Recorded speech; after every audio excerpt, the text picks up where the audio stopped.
महाभारत के किस्से पढ़े या फिर कन्हैया के ग्वालबाल और काल्यवन वध की कहानी।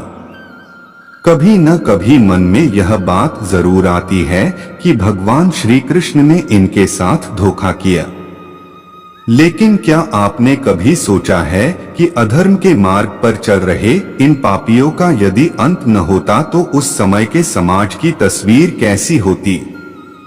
आने वाला समय कैसा होता? आने वाली पीढ़ियों को धर्म को भेद कैसे पता होता और एक स्वस्थ समाज की कल्पना कैसे साकार होती है?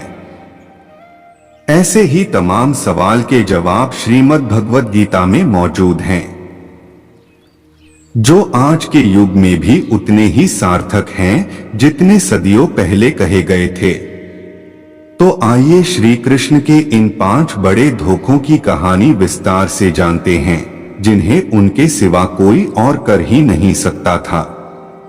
कथा मिलती है कि जब महाभारत का युद्ध आरंभ होने वाला था तो भीम के पौत्र और घटोत्कच के पुत्र बर्बरीक ने अपनी मां को यह वचन दिया कि जो भी कमजोर पक्ष होगा वह उनकी ओर से ही युद्ध में प्रतिभाग करेंगे।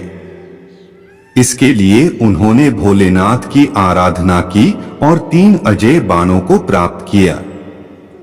उधर श्री कृष्ण को इस बात का पता चला तो ब्राह्मण वेश में बर्बरीक के पास पहुंचे और उनका मखौल उड़ाया कि महज 3 बाण के आधार पर वह महाभारत जैसा युद्ध कैसे जीत सकते हैं।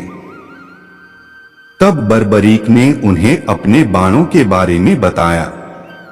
इस पर श्री कृष्ण ने कहा कि यदि उनके बाण अजय हैं तो वह पीपल के पत्तों में छेद करके दिखाएं। बर्बरीक ने बाण चलाया और सभी पत्तों में छेद हो गया, लेकिन एक पत्ता जो श्री कृष्ण के पीछे था वह बाकी रह गया था। तो बाण उनके चरणों के चक्कर काटने लगा। इसके बाद श्री कृष्ण ने बर्बरीक से दान में उसका सिर मांग लिया।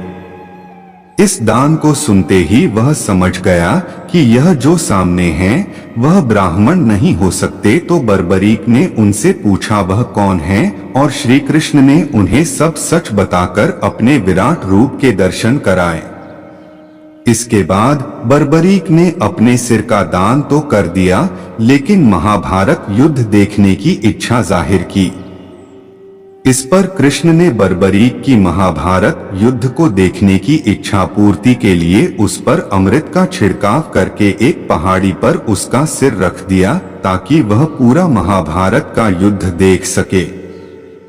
यह घटना जिस जगह पर हुई वह वर्तमान में हरियाणा के हिसार जिले में है।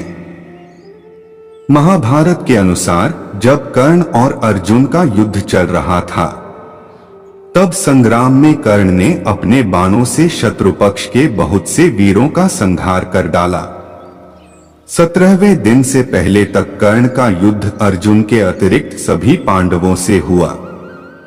उसने महाबली भीम सहित पांडवों को एक-एक करके परास्त कर दिया, लेकिन माता कुंती को दिए वचनानुसार उसने किसी भी पांडव की हत्या नहीं की। 17वें दिन के युद्ध में जब कर्ण और अर्जुन आमने सामने थे, युद्ध में कर्ण द्वारा अर्जुन का सिर धड़ से अलग करने के लिए नागास्त्र का प्रयोग किया गया, लेकिन श्री कृष्ण द्वारा सही समय पर रथ को भूमि में थोड़ा सा धंसा लिया गया। इससे अर्जुन बच गया। इससे नागास्त्र अर्जुन के सिर के ठीक ऊपर से उसके मुकुट को छेदता हुआ निकल गया। नागास्त्र पर उपस्थित अश्वसेना नाग ने कर्ण से निवेदन किया कि वह उस अस्त्र का दोबारा प्रयोग करे ताकि इस बार वह अर्जुन के शरीर को बेधता हुआ निकल जाए। लेकिन कर्ण ने माता कुंती को दिए वचन का पालन करते हुए उस अस्त्र के पुनः प्रयोग से इनकार कर दिया। इसके बाद युद्ध चल ही रहा था कि कर्ण के रथ का एक पहिया धरती में धंस गया। वह अपने को दैवीय अस्त्रों के प्रयोग में भी असमर्थ पाता है, जैसा कि उसके गुरु परशुराम का शाप था। तब कर्ण अपने रथ के पहिए को निकालने के लिए नीचे उतरा और अर्जुन से निवेदन किया कि वह युद्ध के नियमों का पालन करते हुए कुछ देर के लिए उस पर बाण चलाना बंद कर दे। तब श्री कृष्ण अर्जुन से कहते हैं, कर्ण को कोई अधिकार नहीं है कि वह अब युद्ध नियमों और धर्म की बात करे, जबकि स्वयं उसने भी अभिमन्यु के वध के समय किसी भी युद्ध नियम और धर्म का पालन नहीं किया था। उन्होंने अर्जुन से कहा कि अभी कर्ण असहाय है, इसलिए उसका वध करें। तब अर्जुन ने एक दैवीय अस्त्र का उपयोग करते हुए कर्ण का सिर धड़ से अलग कर दिया। सूर्यास्त से पहले जयद्रथ को मारने की अर्जुन की प्रतिज्ञा सुनकर जयद्रथ कांपने लगा। तब द्रोणाचार्य ने उसे आश्वासन दिया कि वे ऐसा चक्रव्यूह बनाएंगे कि अर्जुन उसे देख ही नहीं पाएगा। वे स्वयं अर्जुन से लड़ते रहेंगे तथा चक्रव्यूह के द्वार पर भी स्वयं ही रहेंगे। अगले दिन युद्ध शुरू हुआ। अर्जुन को जयद्रथ कहीं दिखाई नहीं दे रहे थे। उधर दिन बीतने लगा। धीरे धीरे अर्जुन की निराशा बढ़ती गई। यह देखकर श्री कृष्ण बोले, पार्थ, समय बीत रहा है और कौरव सेना ने जयद्रथ को रक्षा कवच में घेर रखा है। अतः तुम शीघ्रता से कौरव सेना का संहार करते हुए अपने लक्ष्य की ओर बढ़ो। यह सुनकर अर्जुन आगे बढ़े, लेकिन जयद्रथ तक पहुंचना मुश्किल था। सूर्यास्त होने वाली थी। तब श्री कृष्ण ने अपनी माया फैला दी। इसके फलस्वरूप सूर्य बादलों में छिप गया और शाम का भ्रम उत्पन्न हो गया। शाम होते देख जयद्रथ और दुर्योधन प्रसन्नता से उछल पड़े। अर्जुन को आत्मदाह करते देखने के लिए जयद्रथ कौरव सेना के आगे आकर अट्टहास करने लगा।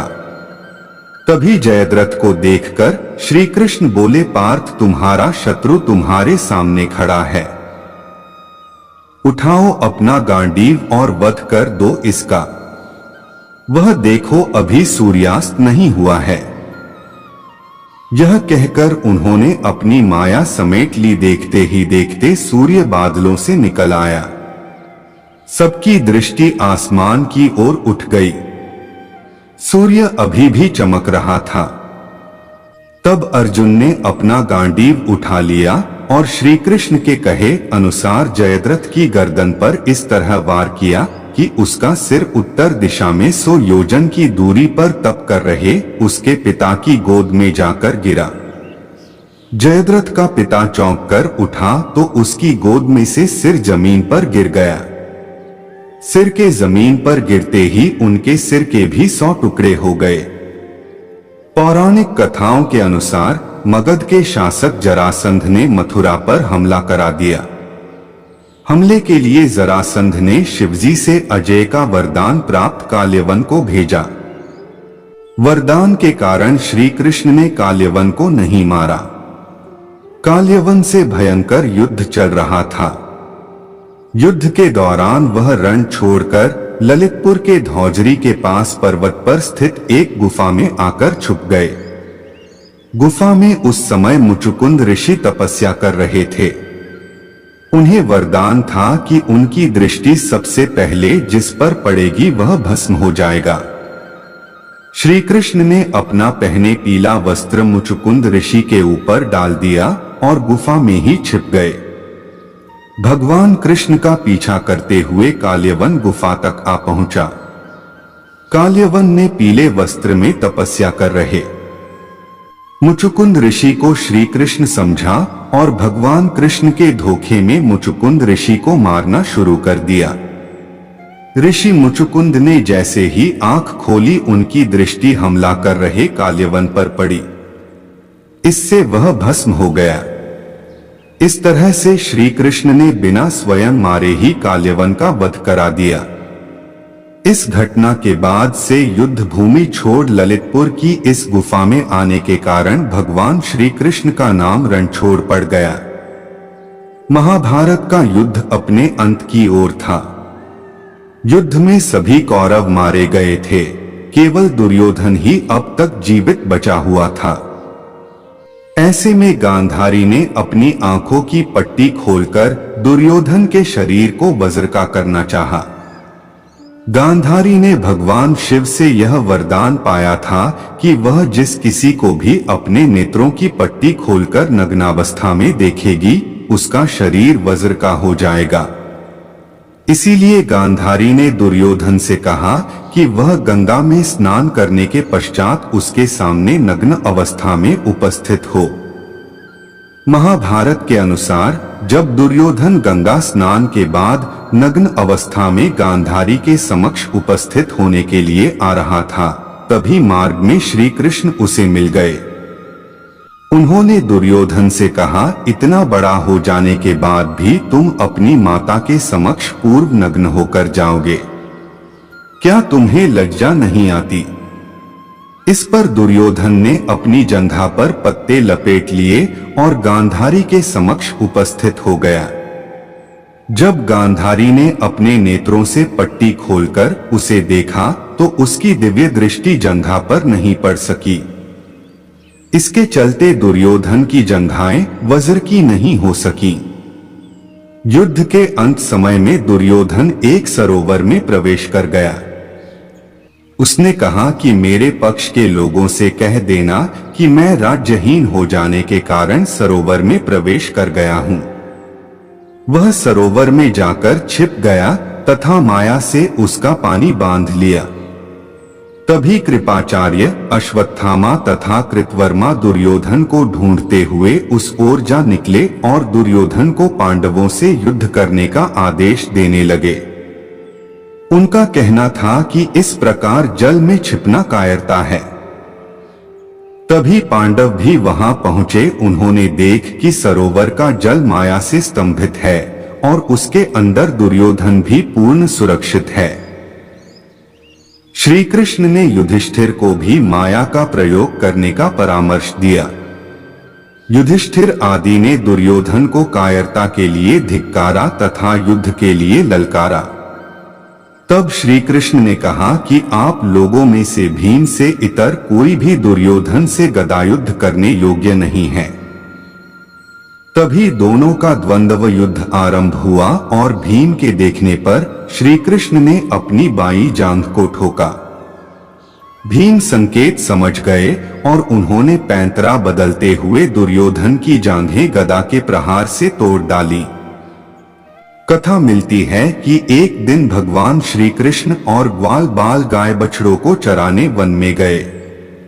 वह सभी ग्वाल बालों के साथ भोजन में व्यस्त थे कि तभी ब्रह्मा जी आकाश में पहले से ही उपस्थित थे। उनके मन में एक शंका उत्पन्न हुई कि यह वाकई नारायण हैं या कोई और है। यह जानने के लिए उन्होंने सभी गाय बछड़ों को एक गुप्त स्थान पर छिपा दिया।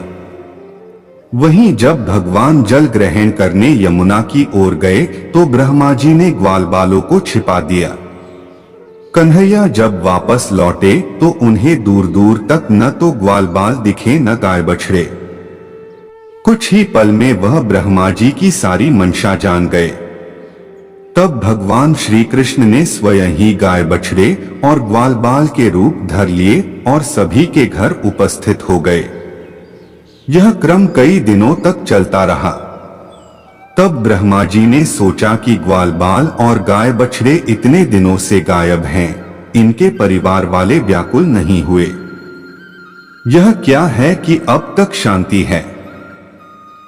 तब ब्रह्मा जी ने देखा कि उन्होंने जिन ग्वाल बालों और गाय बछड़ों को छिपाया है वह तो श्री कृष्ण के भी पास हैं।